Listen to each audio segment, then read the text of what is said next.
Coup de théâtre. Thomas Soto, qui devait assurer la coprésentation de Télématin aux côtés de Flavie Flament dès la rentrée, ne sera finalement plus aux commandes de l'émission de France 2.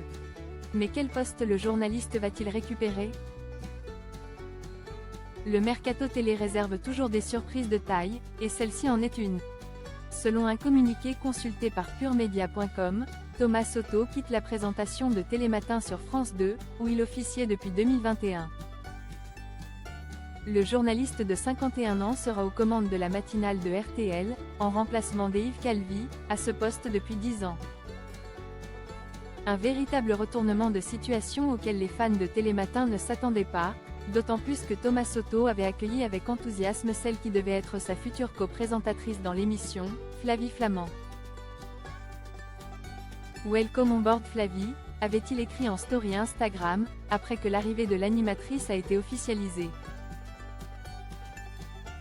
Flavie Flament, quant à elle, semblait ravie de démarrer sa collaboration avec Thomas Soto, en témoigne le message qu'elle avait posté sur ses réseaux sociaux, en évoquant sa rentrée chargée.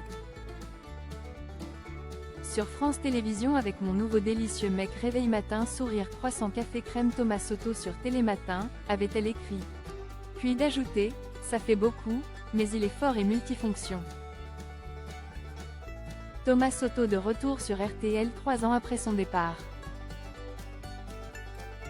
Thomas Soto, qui avait quitté RTL en 2021, avait repris RTL Soir, en 2019, en remplacement de Marc-Olivier Fogiel. Le journaliste revient donc dans sa maison précédente, aux côtés cette fois d'Amandine Bégaud, à la coprésentation depuis 2022. Un retour aux sources pour Thomas Soto, qui tourne une page importante de sa carrière dans des conditions compliquées. Dans une enquête dévoilée par Télérama, le 3 juillet dernier, d'anciens collaborateurs de Thomas Soto avaient fait des révélations explosives sur le comportement du journaliste en coulisses, évoquant ses grosses colères. Thomas, c'est la parole divine. Ils sont ni ce accent aigu est devant lui, j'appelle ça le débrief des glingues. On écoute l'empereur donner ses avis et tirer à boulet rouge, il humilie, c'est dégradant, a notamment expliqué un ex-collaborateur. Des critiques auxquelles avait répondu le principal intéressé, en évoquant la pression et la fatigue. Ce que je n'aime pas, c'est quand on n'a pas tenté. Est-ce que je mets de la pression sur les équipes? Oui, sans doute, parce que cela fait partie de mon boulot.